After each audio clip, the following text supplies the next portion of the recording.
Hello, my name is Diary from the Abyss, and this is my first video. It's going to be about retiring at 27 for the Gen Z male.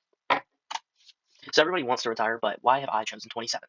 My main reason is stress reduction, because I get a lot of stress just from the idea of not having an income and still being forced to pay bills. If you lose your job or your source of income, you're not going to be able to afford rent, bills, or other obligations that you might have, which leads to a lack of predictability within my life. I'd also like to get my time freedom back. If you do work a 9 to 5 from between 30 and 65 on a 5-day work week and 8 hours a day, that is 73,000 hours that I would just be giving away to my employer. Energy is something that I'm also looking to get back. In a traditional job or 9 to 5, you would usually feel really drained, and I especially do. Especially when I'm coming home, I don't have energy to go on vacation, to travel, exercise, cook healthy food, or explore the things I want to do since I'm so exhausted from working. I can do whatever I want, whenever I want, within reason, if I am able to retire. That flexibility means I'm not answerable to anyone. I can wake up whenever I want to and go wherever I want to as well. So why have I expedited the timeline? Why not retire at 35, 40, 45? Why am I shooting for 27? Especially since at 27, there's not very much room for compounding to take place. Most of my wealth would be contribution based. AI is the main reason why I've decided to shrink my timeline. We really have no idea what jobs are going to remain and what degrees are still going to be viable. I personally want to make as much money as I possibly can in the next 5 to 7 years, and I want to be insulated from the hellscape that I think we're going to be in from an economic standpoint. If I can get myself settled as early as possible, I won't have to be dependent on the job market. Additionally, I'd like to have my late 20s and 30s to myself for travel and enhancing my physical health. So how am I going to do this? And I have kind of a step-by-step guide on how you can personally do this yourself. It's just situation dependent. So the first thing that's most important is to select an insulated career. That means like a career where AI is not going to take your job and where you can have some level of job security. My four options that I've listed are nursing, the military, trades, or to start your own business. I think all four of these pathways offer variety as well as security. Most likely, AI is not going to be able to take away either of these. While starting a business does have more risk, you do have really high upside where you might reach a point of being hands-on while still being able to rake in income, though it does come, in my opinion, with the highest risk. My second step is to get a job as young as possible. 16 if you can, but 18 is non-negotiable. If you're 16, you're likely living with your parents, minimal responsibilities, and you can really take that money, stack it, invest it, save it to get ready for when you're 18 and you have more options. If your parents don't let you work, and mine didn't, then by 18, no matter what, you need a job. You cannot retire without money, and you cannot get money, for the most part, without a job. Step three is to, if you have to get it yourself, get an old Honda or Toyota in cash. So the main reason why you need to get that job is so you can get that money to get a car. You need transportation and something reliable that you can continue to drive for the next decade while you're able to funnel most of your money towards investing. If you do have a car payment, $600, $700, $800 a month, there's no way you're going to be able to get over that and invest while maintaining such high car payment. Step four is to reduce expenses to almost zero. I understand everyone's situation is different. Your parents might require you to pay for gas. Your parents might require you to pay for your car insurance. You may have to buy your own car. So you may not start the same way you would have wanted to. But at the end of the day, whatever you can reduce expenses wise and funnel towards your investing is going to only help you expedite this retirement process. So steps 5 through 7 are to open a Roth IRA as soon as possible. And Robinhood Gold is, in my opinion, the best way to go. Robinhood is a brokerage platform. You can open an account and then sign up for their program. It's called Robinhood Gold, and that gives you a 3% match on your Roth IRA contributions. That means if you put $100 in your Roth IRA, Robinhood is personally going to add $3 into your account as well. So if you do end up maxing your Roth IRA each year, you're going to actually profit off of this deal. Robinhood is also a high yield savings account. In their investing portion, if you leave your money there, it grows at about 3.5% interest, I think. And that's a good way to have some emergency money on the side while funneling more into your Roth IRA. And the other final reason why I think Robinhood Gold and Robinhood is the best way to go as soon as you start making income is to capture the ultimate prize, the Robinhood Gold card. I'm 21 years old and I managed to just get it, and it is 3% cash back on everything. There is not a single card, in my opinion, that beats this card unless you have super high net worth and you're able to capture an Amex. But the Robinhood Gold card is just simply the best. The secret way to getting this is to have Robinhood Gold, obviously, and to have maybe a $10,000 to $15,000 balance in your portfolio. And then what you want to do is go to the Robinhood Reddit and reach out to the moderator team through the DMs. So you just DM them your name, like your account name and your balance, and just say you've been on the waitlist for a while. And then within a couple days, you should receive an invite to the card. That's really the only way, unless you want to be on the waitlist for multiple years. After doing this method, I got an invite in like 3 days. So now I have the card, and life has never been better. So for step five, you still want to make sure that you max out your Roth IRA for 3 years. This is $7,500 every single year, which leads to $22,500 total invested from your end. Once you get this in there, you're basically golden for like conventional retirement. This Roth IRA is going to give you that security that if things don't turn out the way you want them to, no matter what, you're always going to have around $1 million to $2 million waiting for you in conventional retirement at 65 years old. This is the most important thing. So no matter what, you will be reloaded at that age with $1 million plus. Step six is to open a basic credit card to build credit. You're not really going to be able to get that Robinhood Gold card unless you've already built some amount of credit and shown that you can consistently pay back your payments. So ask your parents for help or watch a YouTube video to be able to figure out how to open that card. Step seven is you only put expenses on the credit card and pay it off immediately. Don't think of your credit card as free money. This is money that you think of it more like a debit card. If you don't have the money to pay for something, do not buy it, right? And pay it off immediately to build up that credit score so that when you do hit enough money in your Roth IRA, you can apply for that gold card and just straight away get it. Okay, so how am I personally doing this? We're going to get into the Roth explanation. So why are we opening a Roth IRA? So the Roth IRA is tax-free gains, and you also get the Robinhood match. And so what this means is if I earn $100, and let's say the government taxes me on that money, so they tax me 30%, I now have $70. If I put those after-tax dollars, that $70 into my Roth IRA, whatever money that turns into by the time I'm ready to withdraw, let's say that $70 turns into $200, I can withdraw all that money tax-free. I won't pay even a dime of tax on that money. So whatever's in that Roth portfolio is what I will get. None of that's going to the government as long as I withdraw that after the age of 59. You also get the Robinhood match, so you're able to get more, like, in a way, free money at the earliest point, because this money is going to be compounding for 40 years if you're doing this the way that I have this plan set up. If you're between 16 and 20 and you're getting your Roth IRA started, you're not going to use this until you're 60, 65. So that Robinhood match, whatever couple hundred you're able to get from that for those 3 years, that money is going to compound to be over like $60,000 by the time you actually end up using the Roth. So it is really worth it to get that Robinhood Gold membership. And that was one of the first things I got. I don't really want to sound like I'm selling the program, but if you do actually max out your Roth IRA, it is actually free money. And here I wrote that down. If you max out the account, you get $225 in cash in your Roth, which does cover that annual fee of $50. So maxing out your Roth for those 3 years covers real retirement. This money will grow for the longest time, and which is why you want to invest it here first. This account is for when you reach 59 through 65, and I don't plan on touching my Roth IRA till then. This account makes sure that you're reloaded with $1 to $2 million by the conventional retirement age should something go terribly wrong in your portfolio. Anything can happen, right? And so you want to make sure that you're insulated when you get old, and you don't have to depend on Social Security should your primary portfolio get destroyed. And here's the proof. So this is starting at 21, assuming that you would have saved up the $7,500 each for 3 years. So you could say start saving at 18, you contribute max out at 18, max out at 19, max out at 21, and then it would grow a little bit each year. So we're assuming you have 25K at 21 and you never contribute again. Because the whole point is to get the max amount of money in the Roth IRA at the earliest time. So you never have to add to this again, and you will have like $1 million plus by the time you're 65. So you only here need to add at $25,000. And on the left, if you withdraw at 60, you will have $1 million, right? You never need to add again after you're 21. On the right-hand side, we have if you withdraw at 65, you'll have $1.65 million, right? And that's a lot of money. Adjusted for inflation, it won't be as much, but you should still have your primary portfolio up and running and a lot of other things that are paid off in your life to make it so this is very survivable. So let's get into steps 8 and 11 through 11. After maxing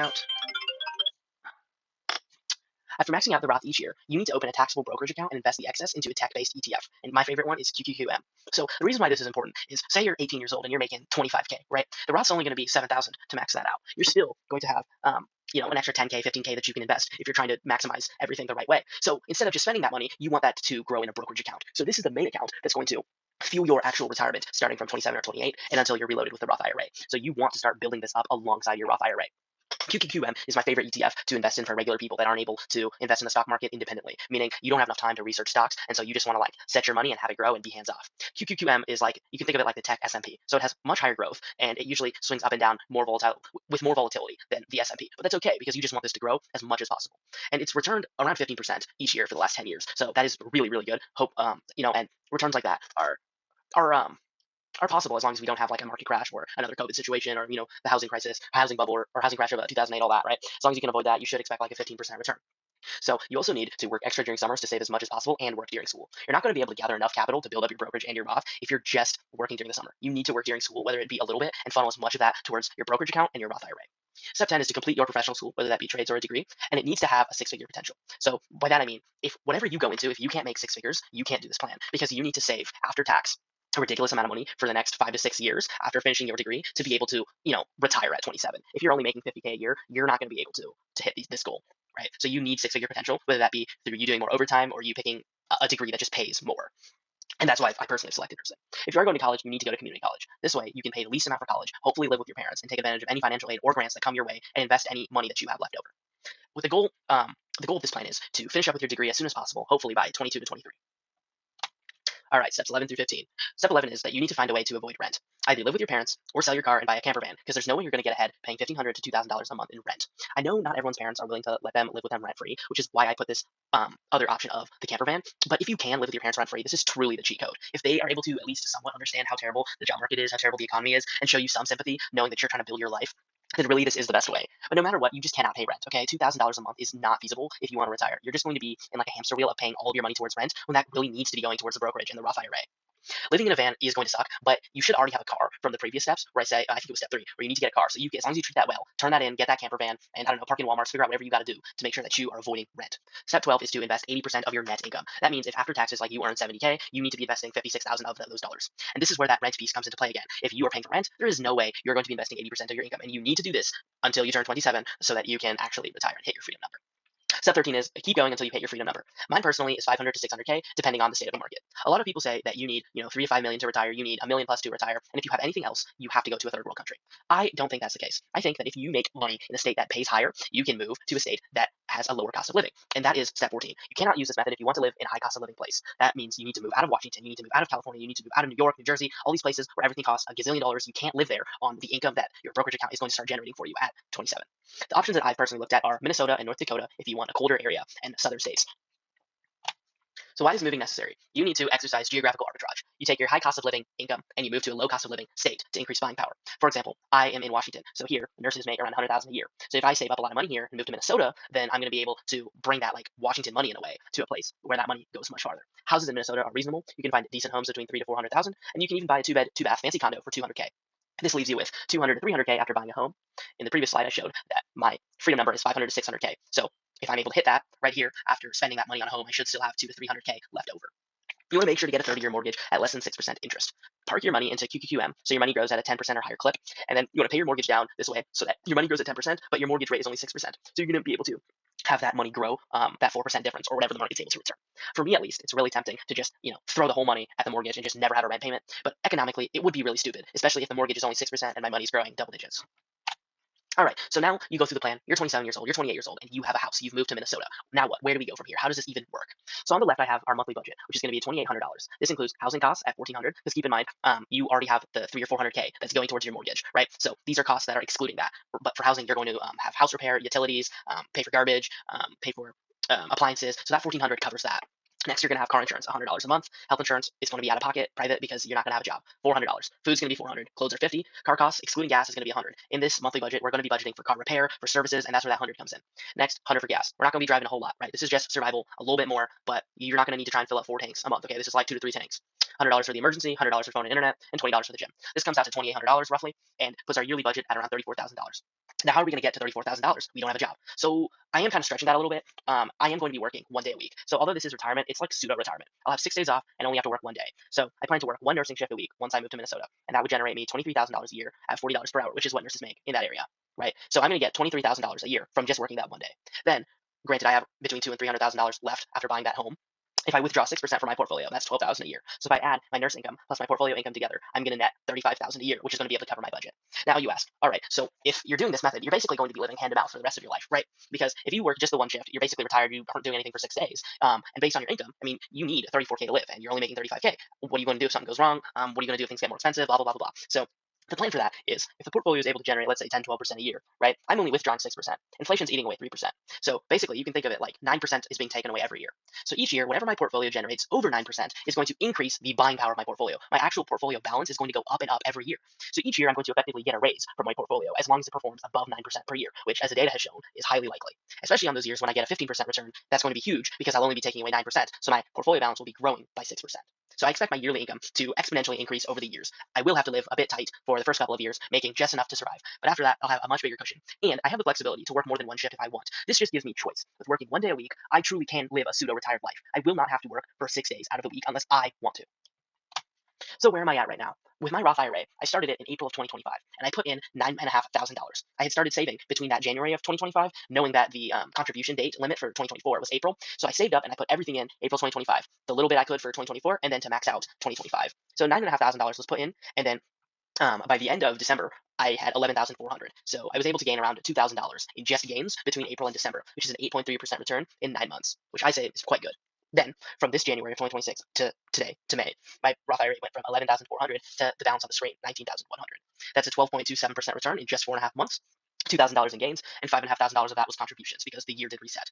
Out of my Roth IRA balance, $16,000 was contributed personally by me, and actually, no, sorry, $15,000 is personally contributed by me, and there are $4,100 in gains. The numbers on the screen are incorrect. So that's a significant amount of money that has come from gains. And keep in mind also that the January to May time period, I didn't have the money to just lump sum. That $5,500 that was put in between January and May, I didn't just dump that in January. I have been slowly adding as I've been getting paid because I am in school, obviously. I don't just have like $5,000 to throw in all at once. So the actual rate of return is significantly higher than that. So now with the brokerage, right? So right now, I select my own investments. I don't use ETFs because I have a hobby of looking at the market, and so far, I'm able to outperform. I've been handily beating the index for some time now. I have $4,000 in gains alone since January. I've personally invested $18,900 of my own dollars, and my balance is $23,200. So I'm at a really good point. I'm around 23% in gains just since January, and in July, I actually only had $10 in this account, July 2025. So I've been consistently adding and consistently growing. And in the same way with the Roth, none of this money was lump summed. So my actual percentage gains are much higher than what's shown because I've consistently added and added. So it's not had like, for example, the full 4 to 8 months to grow. The way that the S&P tracks performance, it assumes as if all the money was put in on January 1st, right, all at once, and how much has that grown? I didn't have all that money to put in January 1st. I've been adding and adding and adding, and so my percentage return is going to be lower than what it really is because that money wasn't put. All that money hasn't had 4 months to grow, right? Some of that money's had 2 weeks, 3 weeks, 1 month, etc. So realistically, my actual return on money since the year started is around 34% after calculations. So that's a really high rate of return. I don't personally expect to keep that up, but anything I can do, any percent I can beat over the index is really going to set me up for success. All right, so now let's talk about debt and why I'm going so slow. As of now, I have zero personal debt. I pay for my personal needs, eating out, and groceries. I'm in a community college nursing program, and I'm almost half done. I graduate with my ADN in June of 2027, which is an Associate's of Nursing, and I will be 22 years old. My portfolios are not progressing as fast because I'm in school and not making nurse income. I'm almost done with the Roth IRA. After I finish maxing it out this year, I'm only $2,000 away from that. I will be done with contributing to it. It will be only gains from here until the time I access it at 60. My brokerage account is going to become my priority. As you can see, my gains in the brokerage are much higher because I will tell you I am in less conservative positions because I'm trying to aggressively grow wealth. I'm in more tech stocks, more AI stocks, more infrastructure plays versus in my Roth IRA, I'm choosing to be in stocks that are more long-term focused so that I can ensure that that money stays, that balance stays consistent and doesn't drop and just keeps growing, right? But in my brokerage, I'm trying to aggressively build that wealth. So once I graduate with my nursing degree, I'm going to need to put at least $4,000 a month for the next 5 years to hit my goal. That is a lot of money, but that's the only way to hit that 5 to 600K amount and be able to retire. Because I really don't want to be subjugated to the state of the economy, the bullshit we have going on. I just want to only have to work if I need to work, be able to own my own home. I already own my own car, and go from there. Can I do it? So let's say that my portfolio and with contributions, my brokerage specifically, ends up growing to $30,000 by next year, June, which would be when I graduate with my nursing degree. If I'm able to add $5,000 every single month for the next 5 years at a rate of return of 12%, I will not hit the number I need. I'll be at around 460K, and yeah, it's just not super feasible, unfortunately. Now, if I was to spend 6 years instead of 5 years, I can handily hit that number and even almost hit the 600K that I was talking about. And so, unfortunately, I think I'm not going to be able to do this by 27, but I could do it by 28. And I would much rather leave having more money than less because that would force me to sell stocks I either don't want to sell or pick a house I don't actually want to buy or make decisions that I don't really want to make. So, yes, it's going to take me 6 years, but after 6 years, based on the position I am in right now at 21, with an almost $50,000 net worth excluding my car, I really do have a pathway forward. So the end result is I will own a condo or a home. I will own my own car. I will be able to spend all my free time hiking, reading, traveling, doing yoga, working out, and cooking healthy food for myself. This is the goal in life. I don't see a pathway for us younger men to really make it big. It's really hard for me to envision building my own business with all the risk associated. It's really hard for me to imagine myself becoming wealthy from other means. And I'm not exactly an influencer or someone that creates social media content where I have a passive income side hustle bringing me money. So this is the way I see being able to make it in our generation. You need to live with your parents or figure out a way to avoid rent and save as much money as possible and aggressively invest it. Thank you for watching, and I'll be back with another video soon.